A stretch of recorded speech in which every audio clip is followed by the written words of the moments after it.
Yep. Yeah, I know. I want to talk a little bit about this comet coming our way. Elgin, I guess it's called, or Elenin. Elenin, okay. Yep. When that thing seems to be aligned with the planets or things within our solar system, bad things happen. I mean, you can just trace all the major earthquakes to when this thing shows up. And I don't know if it's when they turn on HARP, but it's going to get worse before it gets worse. Well, and a lot of people are claiming that's Planet X. It is not Planet X, okay? Planet X is only still available to be seen in the southern atmosphere. That's why, or southern hemisphere. And that's why, everybody built telescopes in Antarctica. That's why a certain famous astronomer, he has a road accident in the middle of Australia. I mean, he was whacked, okay? And if you want to look up the circumstances around Eugene Shoemaker and his car accident in the middle of the outback of Australia, he was one of the ones that warned about this. So I want to make this clear. A lot of people are concerned with the name L. L is an acronym in the intelligence community for extinction level event. I want to tell everybody, the United States and the world is not going to go extinct. But the book of Revelation teaches that 2/3 of the population is going to die during the tribulation period. And so Elenin, there are people claiming, and this would be interesting because due to astrophysics, if you were an alien and you wanted to hide your presence, there are ways to see behind it that the military has, and we have bases beyond what anybody knows on, the planets. We're beyond the planets. We're beyond the solar system. But again, if people don't believe that there's such a thing as weather wars, why should I even seriously take the time to tell them what's gone on in the realm they don't know? But Comet Elenin is believed to have something behind it in the order of base ships. Okay, we know the word base ship from Star Wars, right? Don't we know that? Isn't that I think probably one of the first mentions in science fiction genre, at least in the movies, of base ships? And so if that is true, and then there's all of the talk that's coming around people saying, the government's covering up this, the thing that the government wants to cover up until they can utilize it is the basis of the alien presence and the alien technology. And that is something now that obviously is on everyone's agenda. But it might surprise people that the fallen angels had technology too. And that's what the fighting in the intelligence community is usually over. I mean, these guys, look, they kill themselves off, blah, blah, blah. But everybody wants the better mousetrap. In this case, they want angel weapons. And I once had a general tell me, a 4-star general tell me, the weapons of our warfare are not carnal, but mighty through God. He said, let me tell you what another aspect of that is. Most people believe it's just prayer and confession and pleading the blood, which is true. But there's a whole nother level, John, and that's why the thing that Jesus promises the believers, look, I don't know what Jesus is going to do, but I know this, is he said the gates of hell won't prevail, and the book of Daniel is one of the greatest prophets of the Old Testament. He said, they that know their God shall be strong and do exploits. The word exploit in the New Testament simply means that God supernaturally intervenes on behalf of his people, and he gives his people the victory. I'm telling you this, AR-15s, M16s, those are necessary in my opinion, but the power of God and the place of God, knowing that he is who he said he is and will do what he said he'd do, that's faith, okay? And that's what's delivered more people than the sword, protected more people than the best bomb shelter, is God himself will be the defense around his people. And I don't know how he does it. I'm just thankful he does it. And I can witness that. And I see so many of these guys that, and I encourage everybody to buy guns to protect their family and, of course, a food supply and some sort of way to preserve your wealth and to barter. But I see these guys head to toe in camo or just waiting for the day that 30 SWAT guys show up at their front door so they can shoot it out. I'm going, look, if you do that, the first shot you fire is a suicide shot because you're not going to survive. They get on the radio and call in the helicopters. You're dead. Right. But it's live to fight another day, folks. I mean, that's all there is I can say about that. Don't confront them. And I'm speechless. Well, let me tell you something, John. I have a better answer, and I think this is really a safe answer. You want to be where they're not, okay? So those with high profile. Now, obviously, I've had I guess you'd say, the wonderful blessing of being told, that my house is GPS, and I won't say it in their terms, but, a hellfire missile is what I deserve. Well, I got news for you. I know the God who created hell and the fires of hell. And unless it's my time to go, and thank you, Kathy, and thank you, Diana and Romy and others, Sue, who pray for me, and all of you who pray for me, because, look, they can plan to do anything and everything, but there is a God in heaven who is the consuming fire, and I don't know how he does it. Like I said, I'm just one who says, thank you, Jesus, you do it. Because, look, a lot of people use me as and I suspect you too, or whoever's on the talk radio. They think that once we get whacked, killed, murdered, slaughtered, whatever the word is, that'll be their signal to run.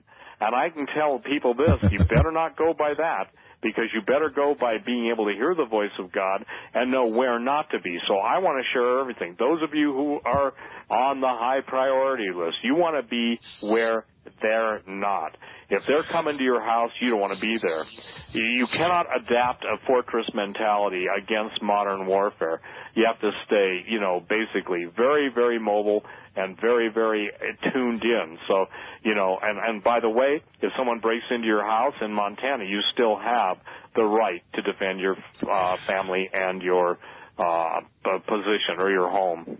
I want to discuss that in here with you because I had Pastor Chuck Baldwin on last week, for those of you who didn't know it, and he ran for president of the United States on the constitutional ticket last election, and he's moved up there. He took his whole, he had a very successful ministry in Florida, and he's on the internet and a worldwide following. He took his entire family, 36 extended members, and moved them here to Montana. And he's in contact with a lot of generals and powers that be, and there's a lot of people migrating to Montana. And I know you sense this too, Steve, that there's something special where people are now being called to Montana and the mountains as a fortress and a safe harbor, I guess. Or maybe it's a false sense of safe harbor. Maybe we're at ground zero. I don't know. But there seems to be God's people being called to Montana. Do you sense that? Well, yeah, and I heard a prophecy. When I first got saved in 1972, okay, I heard multiple old-timers in their 80s and 90s, and these are people that knew how to pray, making the statement, I've quoted this on my radio show intermittently over the years, that they have prayed and dedicated Montana to the Lord, and that God had prophesied. I heard a prophecy, a real one, where God said, people will come to Montana. They will come from all points on the planet. Know that I, the Lord, am bringing them. You will see people coming, for I have declared this area to be a refuge.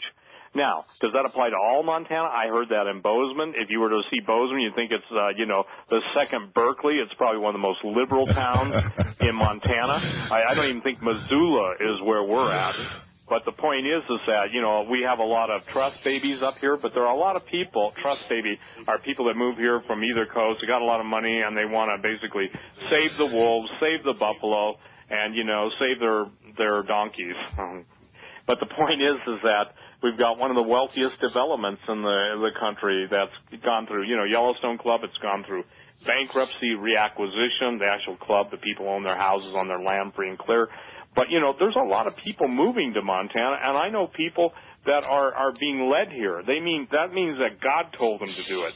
Now, again, unless God tells you to do it, don't do it, because if you're coming here thinking there's good jobs, the only place I know of jobs in this part of the country is North Dakota, and I'm serious. Yeah, you're absolutely right. Don't be moving here for wages or income. Plan on, if you want to be a millionaire in Montana, start with $2 million. Yeah, because chances are, the cost of living here is high, but I think you refer to something too. I would say this, 9 out of 10 people don't know that the Missouri River starts in Montana. Would you agree with that?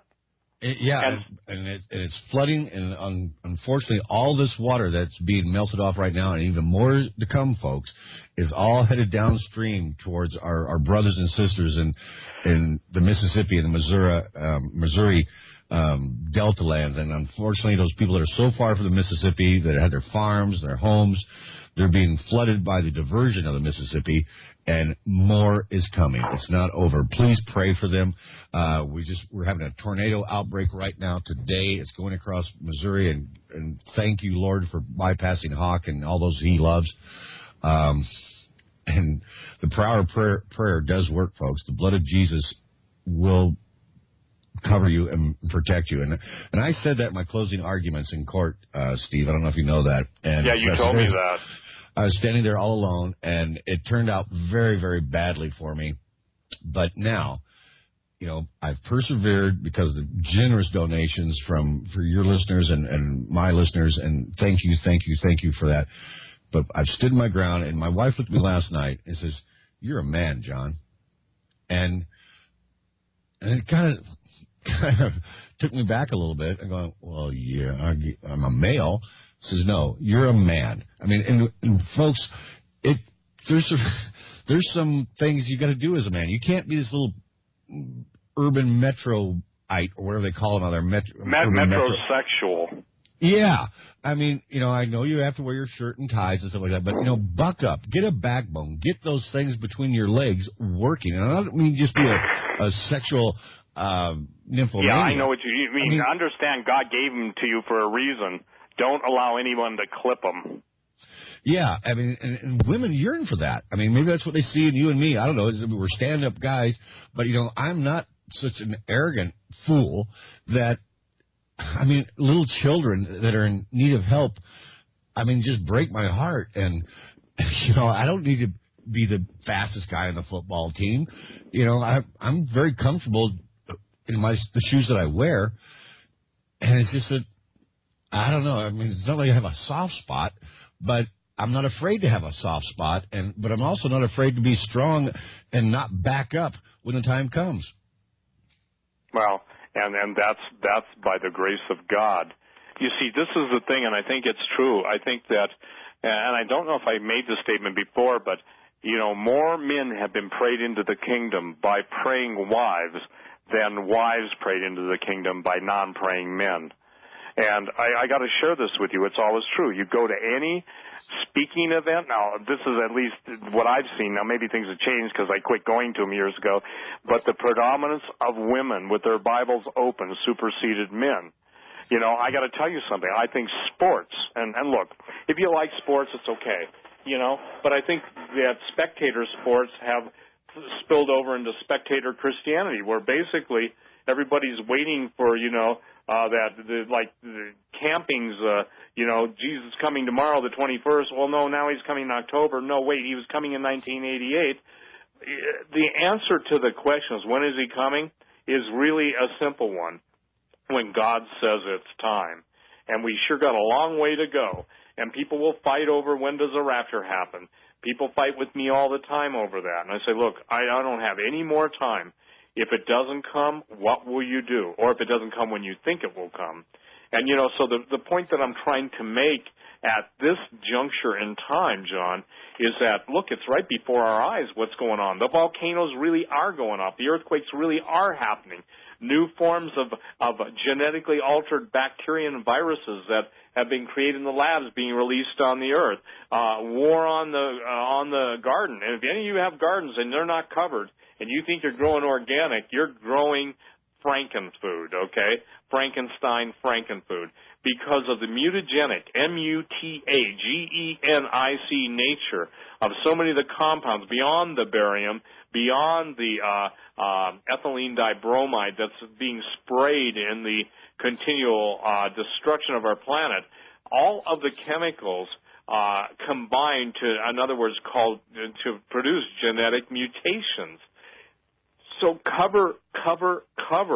Build a basic tent. I know that winds present a problem. To build a greenhouse or go in with someone. And if they've got money and you don't, say, I'll grow the stuff in your greenhouse if you put up the money for the greenhouse.